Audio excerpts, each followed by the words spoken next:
Aí, Rafa, eu vou te falar, eu entendo o planejamento. Eu entendo. Assim, se está certo, se está errado, eu não sei. A gente vai ver no futuro. Mas eu consigo ver uma lógica no planejamento. De poupar o jogador que não tem condição, de rodar, de fazer essa gestão de minutagem entre os jogadores. Eu acho beleza, eu acho tranquilo. Até porque não é só o Flamengo que faz. Todos os times fazem. O que eu não consigo entender legal, assim, o que não entra muito na minha cabeça é por que a gente está poupando tanto em tão pouco tempo. Assim, são muitos jogos, muitos jogadores e nós estamos em abril. E assim, ninguém de fato veio responder essa pergunta, até porque eu acho que essa pergunta também não foi feita. Algumas pessoas até tentaram fazer essa pergunta, né? O caso do Paparazzo ontem, eu acho que a pergunta dele era boa, né? Algumas pessoas tocam nesse assunto, mas sempre o Tite sai por uma tangente. O dia que ele chamou o Fábio falou num tom meio que catedrático, meio professoral ali. Tem um artigo de 2015 que fala de tal coisa, um artigo de... E não era isso, né? O que eu queria saber é o seguinte: por que o Flamengo poupa tantos jogadores em tantos jogos, sendo que a gente está em abril, né? Então, assim, pô, e o Palmeiras? Muita gente compara com o Palmeiras, né? O Palmeiras jogou com a gente, né? E jogou o jogo do Del Valle com os times mais completos, né? Contra a gente e contra o Del Valle com o time mais completo. Mas a primeira rodada da Libertadores deles foi como essa nossa. Se a gente lembrar, é o jogo contra o Liverpool do Uruguai. Eles jogaram sem ninguém. Porque eles tinham perdido do Santos no jogo do Paulista, da final. E eles foram para esse jogo e eles pouparam todo mundo desse jogo. Depois eu vou pegar a escalação desse jogo, Rafa. E aí eles jogam contra o Santos e tal. Então, assim, eles meio que deram uma invertida. Mas também tem ali algum sinal de preservação dos jogadores.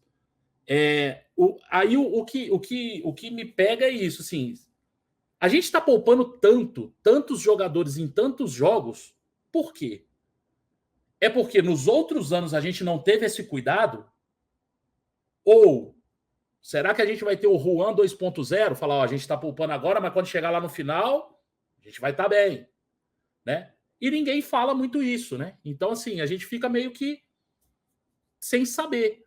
E o que eu falo, a experiência do torcedor.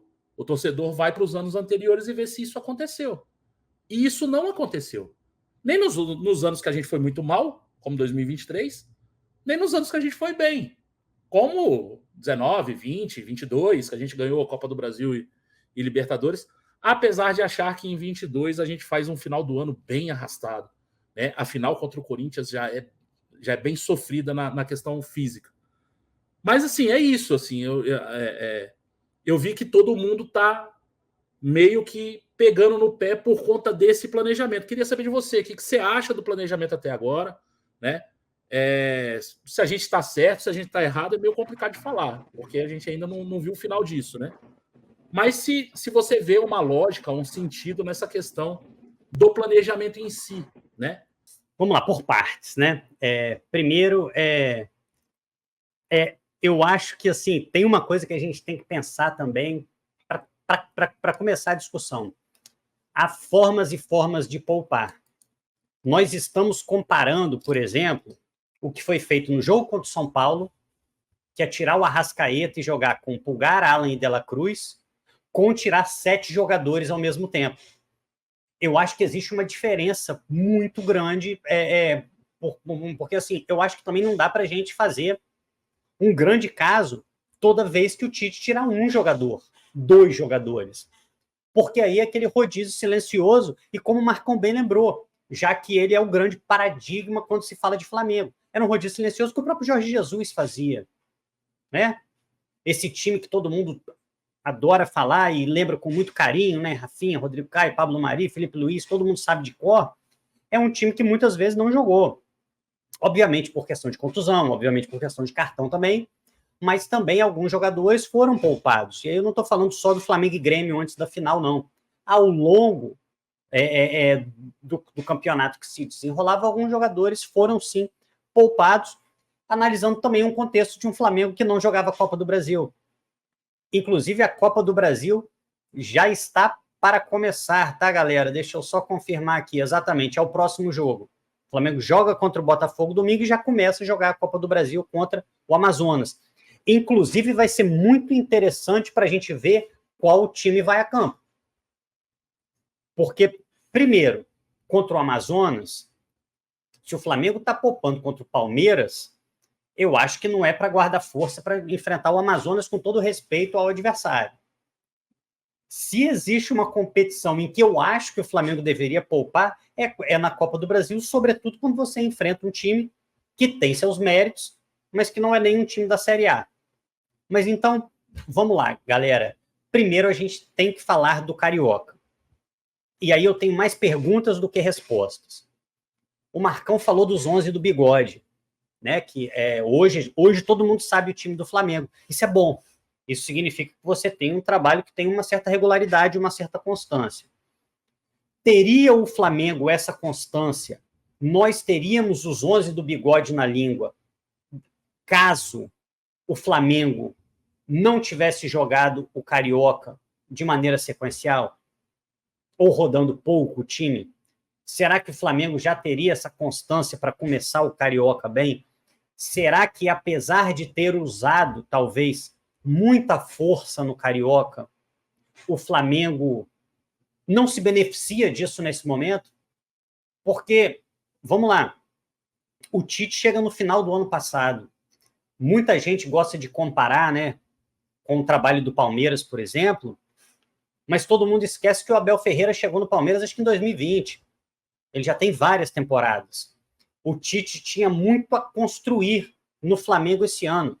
Será que os resultados do Carioca foram importantes, mas também foi importante ter o time titular para a gente conseguir ter uma estrutura sólida? Não sei. Outra coisa, e aí eu quero voltar nisso também, Marcão. Você estava até falando sobre isso até antes da gente começar a live. Será que foi o jogo do Nova Iguaçu que obrigou o Flamengo a poupar depois de tudo que veio depois? Será que se o time reserva do Flamengo tivesse jogado o segundo jogo contra o Nova Iguaçu, o Flamengo teria ido com o time completo contra o Bolívar? Será que tem como a gente armazenar capacidade física? Não fica armazenando aqui, não joga contra o Nova Iguaçu e aí você vai sobrar daqui até o final do ano? Será que a parte do planejamento errado foi só o jogo do Nova Iguaçu?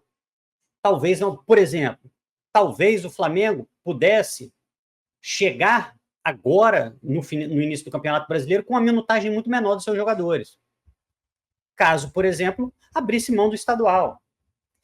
Essa, para mim, é a parte que mais me incomoda. Eu consigo entender o sentido, mas me incomoda um pouco o Tite colocar na mesma frase, numa coletiva, prioridade e campeonato estadual. Campeonato estadual tem que ser um meio para o Flamengo acertar o time. Assim, eu entendo a questão do tri do Fluminense e tal, mas eu sinto, Marcão, que às vezes a gente está olhando para o prêmio menor e está deixando de olhar para o grande prêmio lá na frente. Às vezes, até você perder um estadual, você dar um passo atrás para dar 2 passos lá na frente. Não estou dizendo, precisa perder o estadual para ser campeão, igual em 2022. Claro que não. Mas, assim, essa parte me incomoda um pouco. A minutagem que foi acumulada durante o estadual. Mas vamos lá. Aí, bom, mas o estadual passou, cara. Agora a gente tem um brasileiro para ganhar. O que a gente pode fazer, né? Para mim, isso não vai ser verbalizado pela diretoria. Mas essa derrota do Bolívar já estava calculada. Eu acho que a diretoria, juntamente com a comissão técnica, entendeu o seguinte: não vamos levar lá o time titular para perder e acumular um desgaste muito grande. A diretoria entendeu, tem risco nesse tipo de aposta, mas entendeu que a relação de risco e retorno era muito ruim, porque você tem um risco muito grande de derrota jogando. E aí, galera, isso aí, se vocês quiserem achar que eu estou passando pano, pô, fiquem à vontade, mas assim, é desumano, não é futebol, é uma coisa muito parecida com futebol, mas não é futebol. Jogar em altitude tem muita diferença, sim. E aí, a diretoria pensou, vamos segurar, vamos contabilizar essa derrota está nos planos, dentro de uma tabela planejada, hoje, a gente chega na terceira rodada da Libertadores com uma derrota na conta, com a certeza, entre aspas, tá? No esporte não tem certeza, mas de que o Flamengo vai fazer 9 pontos na segunda perna. Que o Flamengo enfrenta o Palestino fora de casa e vence, o Flamengo enfrenta Milionários e Bolívar a nível do mar e vence. E aí, classifica. Acho que o planejamento passa por aí,